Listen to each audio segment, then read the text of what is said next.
Audemars Piguet's Star Wheel isn't just one of the greatest watches the brand has ever made, but I think it is one of the greatest, most interesting, complicated watches in many ways ever made by any brand. Today's episode is sponsored by our friends over at Ciga Design. More on them later. And today's episode is about Audemars Piguet.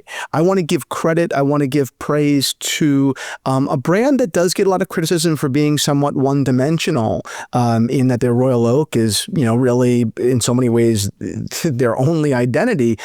And yet that's, while maybe a valid criticism to a degree, that's not really their fault. That is maybe what we as the watch kind of world have reduced the brand down to. But the brand actually does have such a rich history and present, really, because this Star Wheel, one of the most interesting, watches of the last, 50 years, is still being manufactured today. Not just being manufactured, it's on Chrono 24 at, in the mid-70s, widely available. And people spend that kind of money every day. It's just the truth. And I don't hear anyone right now talking about this model. And yet I think that less interesting watches of lesser quality sell every day. The Star Wheel is infinitely more interesting than the Patek Philippe 5711. Infinitely more, and yet no one talks about it, relatively speaking. So today's episode is about that. Today I am wearing an Audemars Piguet ultra thin. This watch is literally unbelievable. Look at that. I mean, you can't even see it on my wrist. This is called a Disco Volante. AP wasn't the only brand to make this Disco Volante style, which was popular in the 50s and 60s, although still, not very often made, was really sought after, and they remain really sought after today. People love, just the bizarre, the bizarre design, right? The sheer size of case to dial ratio, the thinness, everything. These watches are unbelievable. They're really rare and hard to find, and I'm glad to have this one on my wrist. It's an amazing piece, manually wound, available in the Theo and Harris vintage watch shop. So head on over there and take a look at this incredible vintage Audemars Piguet. And the reason I wore this watch is because it is so relevant to the conversation. Audemars Piguet was, up until the 1950s and 60s, a champion of elegant design, be it in their time-only world, like we have here, ultra-thin, but time-only, even into their complications, right? All these different complications, perpetual calendars, moon phases, all of these complications. Audemars Piguet, minute readers, did miraculous things. Frankly, I think that vintage Audemars Piguet, while the production was very limited on these complicated watches, in many cases, I think, surpasses Vacheron Constantin for sure, and even very often Patek Philippe, which is controversial because Patek Philippe vintage 50s, 60s was unbelievable, and 40s for that matter, but Audemars Piguet was no slouch, truly. And today we do reduce them to a sort of one-dimensional manufacturer, and that really isn't very fair. A lot to take in here, okay? This is the past, right? Audemars Piguet today, I don't believe, does a great job manufacturing these really traditional, elegant watches, the watches that they were most famous for in the middle of the 20th century. I don't think they do a very good job at that. Most brands don't, though, to be honest. Lange obviously, does has a couple watches that, that are very simple and elegant in that style. I mean, Vacheron has their Traditional, which I actually really like. Patek Philippe has a Calatrava at a time. That market isn't very big. Rolex is obviously expanding into it with their 1908, which I'm not like the biggest fan of. I think it's fine. I think it's really nice in the platinum with the guilloche, but other than that, I think it's fine. No brands are really excelling in this space because the demand isn't there. People are just not dying and are clamoring for these sorts of watches. They're looking for sportier, even when you're talking about, a dress watch, they still want it to be sportier, right? All of Patek Philippe's, kind of like pilot, kind of athletic Calatravas are sportier. Their finishing is grittier. Their dials have a texture you would not see on these older, more elegant dress watches. The market for dress watches just is not as much there as it was in the middle of the 20th century. Now, I'm not going to admonish Audemars Piguet for their shortcoming on this because I understand that just financial reality. Instead, I'm going to give them credit because the 1159, which is at its base a time-only watch that is, as it relates to their broader collection, their dress watch. And as it's clearly a grandchild or a cousin or grandchild of the Royal Oak, because its case design has that industrial, Genta-esque language and DNA. So it is a successor, right, in that kind of line. But they still do a great job. So is it 50s elegance? No, but they are developing, they're doing things. And I think that the peak of what they're doing in 1159 is the Star Wheel. Now, the Star Wheel dates back to 1991, I believe, when the brand, in an odd era, an odd post-quartz era, was investing, time and money and effort into the development of watches that did kind of stick a big middle finger up to the quartz movement. Okay, there had been so much success on the quartz front, which equaled destruction on the mechanical front, right? Particularly the complicated mechanical front. And Audemars Piguet was a brand that said, you know what, we're going to continue to establish ourselves. We're going to continue to bet on traditional watchmaking. We're going to continue making 33, 36 millimeter dress watches, short lugs, elegant stepped cases with perpetual calendars, all in precious metal, et cetera, et cetera. And we're not going to give up on who we are. And in that endeavor, the Star Wheel was born. Today's episode is sponsored by our friends over at Ciga, who I know that you know from their Blue Planet, which is a very, very famous watch, but Ciga has done it again. This is their new watch, their Hunter, which we have here in silver. This is a wild piece of machinery, and the centerpiece is a 3-layered octagonal tonneau case, and the craftsmanship on this thing really is just very impressive. The case has been micro sandblasted and then on its other angles polished to really create these beautiful chamfers. The material is 316L stainless steel with a DLC coating, which really gives off a very beautiful industrial aesthetic. The movement inside is their in-house caliber CD07, which is a 40-hour power reserve and is just amazing to look at. Definitely has design notes that are evocative of other really, really expensive brands that have become really popular over the last decade. And just like we see throughout the case, there's just so much finishing here throughout the movement. Chamfered bridges, skeletonized base plate. It's really complicated and yet still completely legible. I think this is a wild watch and really, frankly, not very surprising coming from Ciga Designs because they've just been so acclaimed over the last decade with their Blue Planet. So I'm glad to see them diversifying the collection. Head on over to Ciga to explore this piece and enjoy. Thank you to Ciga. So the Star Wheel is a fascinating watch that is a little bit off-putting. I think at first it's a little bit confusing. It's easier to read than you might think. I'll tell you how to do it in a second. But even its inception story, which was not by Audemars Piguet, is really fascinating. It's just a piece of history and horological technology. We're going back to the 17th century, 1655, I believe. I just read it 10 minutes ago, so memory serves me, when a pope, it was Pope Alexander VII, was complaining to a cardinal of his that the clock in his quarters was too loud and illegible at night. And to solve this problem of this, ticking, right, this really loud ticking, the cardinal and staff recommended that they give this task to local clockmakers. And I think that that's amazing because technology in watchmaking today is so much just about fitting 10 pounds of shit in a 5-pound bag, to use my grandfather's expression, kind of just more for more's sake, more sometimes, without even consideration of if it's better, it's more expensive, it's more complicated, it's newer, blah, blah, blah, blah. When we lose sight of is that these technologies really did come from, generally speaking, at their inception, they came from places of need, right? They were fixing a problem.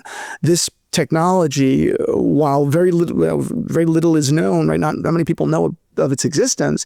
This technology was invented to serve a very specific purpose, right? Very much the way that different brands were charged with enhancements in timing, like for races, like with Longines in the Olympics, and Rolex with Pan Am and their Greenwich Mean Time. Well, actually with Longines and then Rolex, right? So many brands, right? Breitling with their different with their different instrumentation on their dials, with legibility. All of this, while neat now, came from real places of need.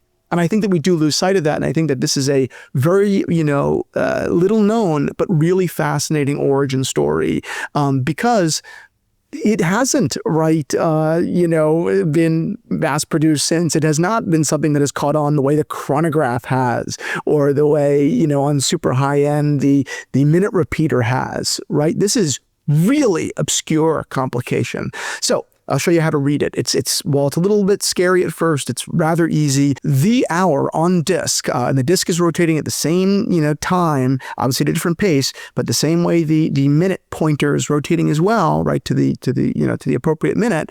It is constantly rotating, and the only number on those hour discs that is legible, that is the hour that it is, right? So unlike a Tank Guilloche, like by Cartier, which is a jump hour that has an instantaneous jump as the hour switches, this is always revolving, which I just think is, again, really, really cool. Display opinions aside, I think that it is just bizarre. I actually have a friend with one of these watches, and it's a marvel to see. Now, Audemars Piguet did not just end there, right? They continued to bring this technology, throughout the 90s, even into the 2000s with the millenary line, but it was not a technology that really took off then, or really ever. Only in the last couple of years did collectors really start to look at these watches and consider them and buy them.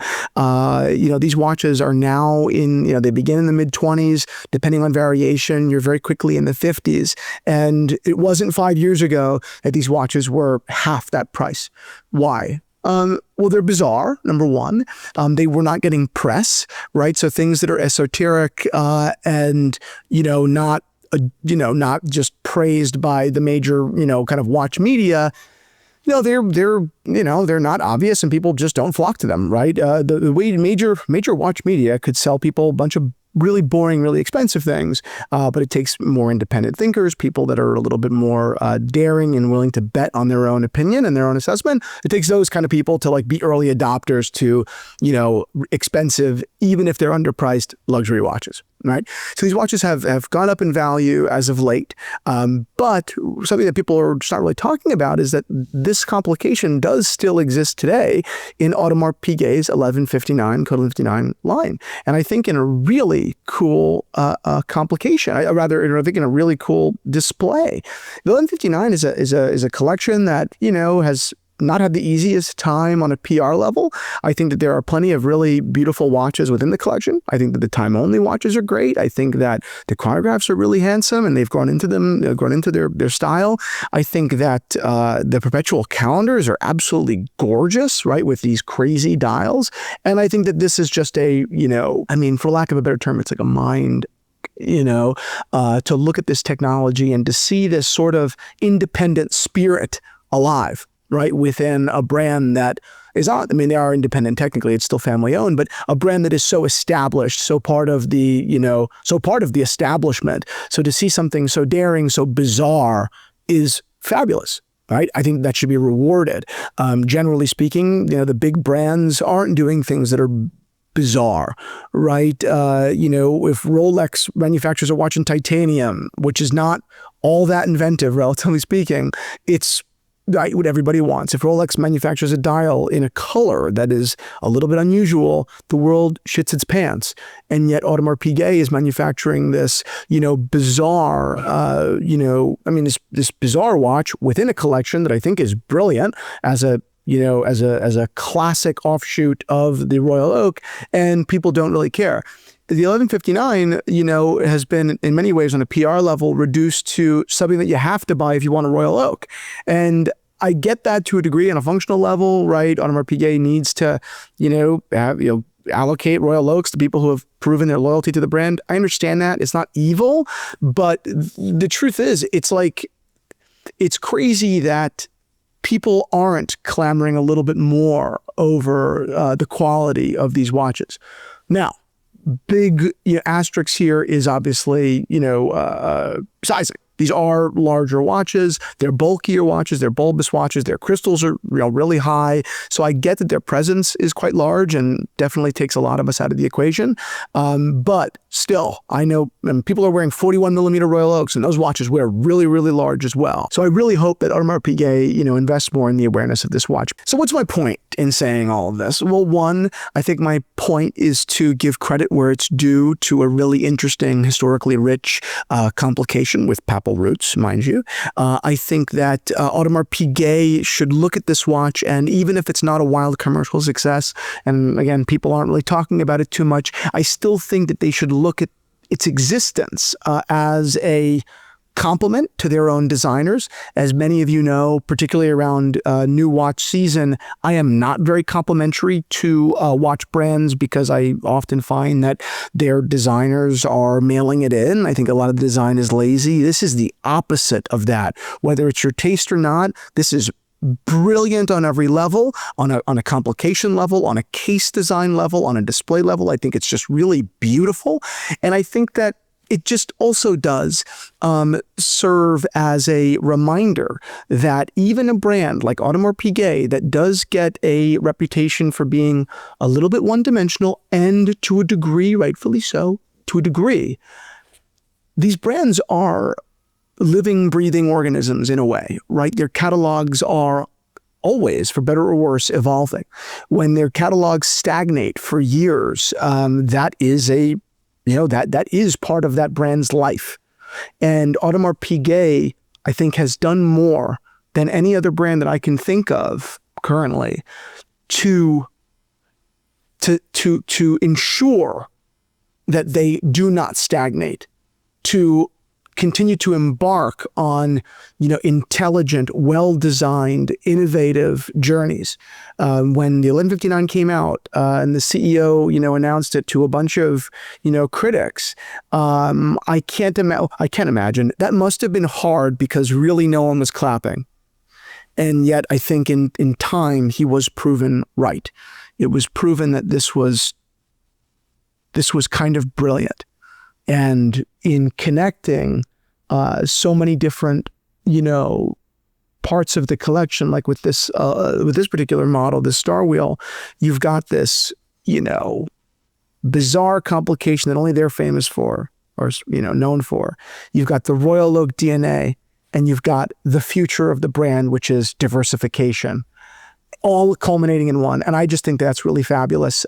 So while I love old Patek Philippe, an old AP, an old elegant Vacheron Constantin, I love this stuff. This watch, this Cisco Volante, is unbelievable. It's certainly something you'd see on my wrist as opposed to the 59 because it's just too big. Still, I have to just commend them for development. I have to commend them for, having that fire in their belly to march forward and not just create new things, but create new worthy things, which cannot always be said. I mean, if you think about it for a second, pull yourself out of it. JLC released a gold reverso on a mesh bracelet and everyone shit their pants. Like, I like that watch. I think it's cool. But like, who out there, really thinks that development holds a candle to the brilliance that is the 1159 Star Wheel? Kind of nobody. And yet it's written off as something that you kind of gotta buy to get, the 1159, to get through to other AP. That's crazy. That's crazy. So that's my point, I suppose. Head on over to the Theo and Harris Watch Shop to shop old Audemars Piguet, and I'll see you all soon. Watches, particularly vintage watches, represent this intersection of history, of design, of engineering. Theo and Harris is a family business. It always has been. And that's because we, my family, all share a passion for this remarkable intersection. For nearly a decade now, we have scoured the world from Oklahoma to Tokyo for some of the most interesting watches by some of the world's most revered manufacturers to share with our community. We handpick our collection. We look for quality and we look for taste.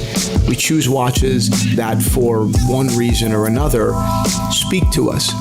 We authenticate them, we service them so they're ready for decades of memories to come, and then we share them here with you. We support our clients. We believe in expedited and fully insured shipping so they never have to wait. We believe in stress-free returns in the off chance they change their mind. We believe in building relationships that last. Theo and Harris is a family business. And we haven't just built a shop, we've built a community. So whether you're considering adding a vintage watch to your collection, a handmade strap to your life, or if you're just looking to talk watches, we're grateful that you've chosen us.